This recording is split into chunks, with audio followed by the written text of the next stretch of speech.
Dalam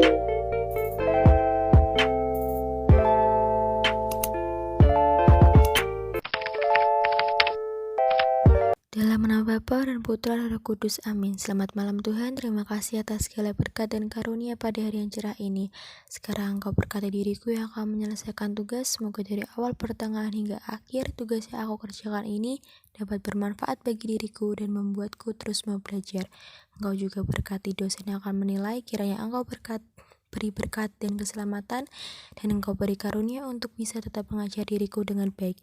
Doa ini kami tujukan padamu melalui perantaraan Putramu terkasih Tuhan kami Yesus Kristus. Amin. Santo Franciscus Assisi, doakanlah kami. Dalam nama Bapa dan Putra dan Roh Kudus. Amin. Anastasi mengemukakan bahwa pengaruh keturunan terhadap tingkah laku selalu terjadi secara tidak langsung. Tidak satupun dari fungsi-fungsi psikis yang secara langsung diturunkan oleh orang tua kepada anak, perkembangan kepribadian dan kehidupan psikis anak. Mengenai hubungan antara faktor lingkungan dan faktor keturunan atau konstitusi, Anastasi mengemukakan bahwa yang pertama, faktor lingkungan dan faktor konstitusi menjadi sumber dari timbulnya setiap perkembangan tingkah laku. Yang kedua, faktor ini tidak bisa berfungsi secara terpisah, melainkan saling berhubungan. Yang ketiga, bentuk interaksi yang terjadi dapat dikonseptualisasikan sebagai bentuk hubungan yang majemuk. Artinya, hubungan yang terjadi dapat mempengaruhi hubungan-hubungan lain.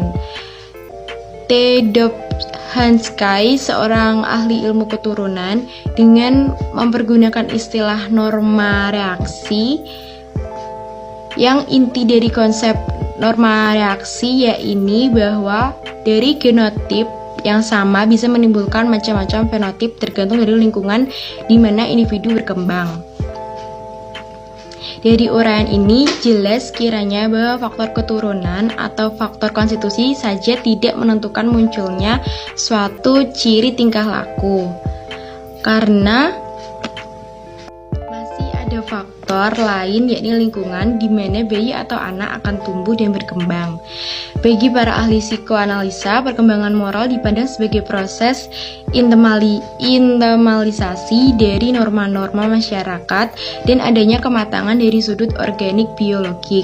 Bagi para ahli teori, belajar perkembangan moral dipandang sebagai hasil dari rangkaian rangsang jawaban yang dipelajari oleh anak di lingkungan.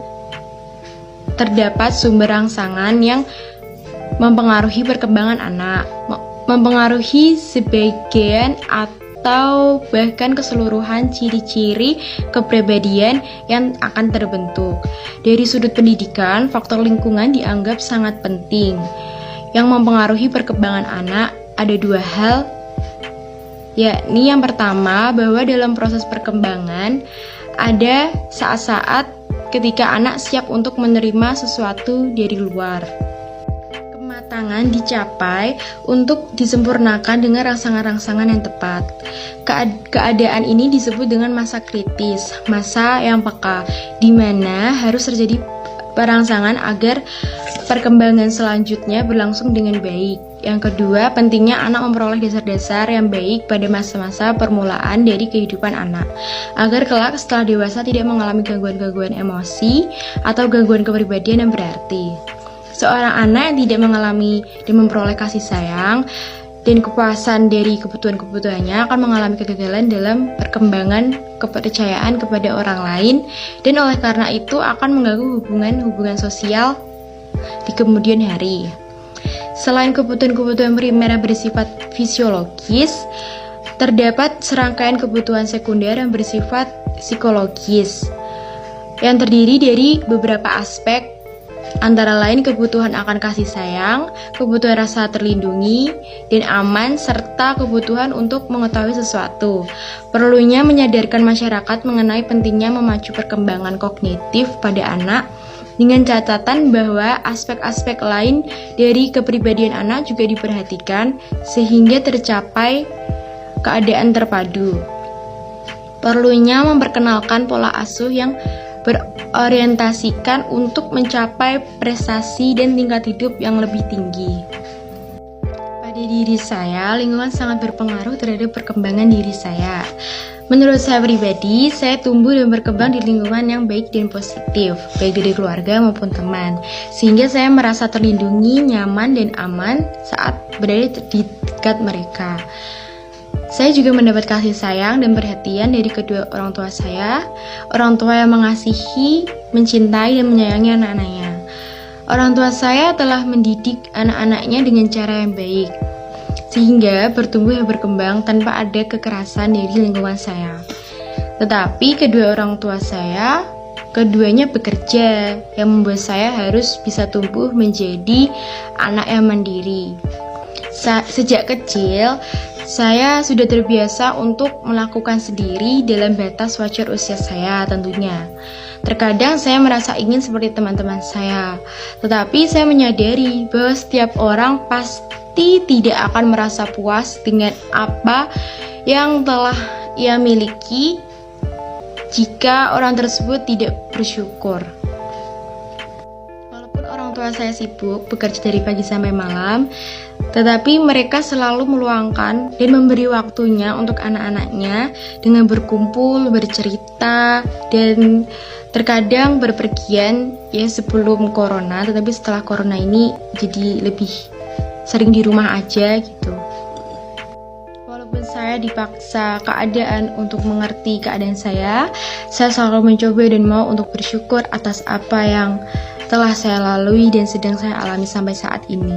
Dalam lingkungan pertemanan saya memiliki teman-teman yang baik, pergaulan saya baik, dan teman-teman saya membawa pengaruh yang baik pula untuk hidup saya. Dan saya termasuk orang yang mudah bergaul dengan siapapun, tetapi di sisi lain saya juga tidak mudah untuk memberi kepercayaan saya kepada orang lain. Oleh sebab itu, yang dapat disebut benar-benar teman bagi saya ya sedikit. Walaupun menurut saya teman saya saat ini sedikit, karena merekalah yang saya anggap benar-benar definisi teman. Menurut saya, teman yang baik, teman yang bisa mengerti, teman yang saling mengerti, teman yang selalu menerima apa adanya, teman yang selalu ada dan tidak membawa dampak negatif bagi saya maupun saya bagi mereka. Dan saya bersyukur atas hidup saya sampai saat ini yang selalu dikelilingi oleh orang-orang baik yang selalu mengasihi, dan saya selalu mengasihi mereka dan mau menjadi berkat untuk semua orang. Sekian yang dapat saya sampaikan. Terima kasih. Berkah dalam. Dalam nama Bapa dan Putra dan Roh Kudus. Amin. Selamat malam Tuhan, terima kasih Engkau telah melindungi aku dalam mengerjakan tugas pada hari ini.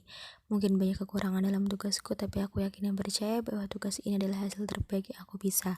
Sekarang juga Engkau berkati dosen yang akan masuk aktivitas di hari ini. Engkau berkati dan Engkau sertai selalu. Doa ini kami ujukan padamu melalui perantaraan Putramu terkasih Tuhan kami Yesus Kristus. Amin. Santo Fransiskus Asisi, doakanlah kami. Dalam nama Bapa dan Putra dan Roh Kudus. Amin.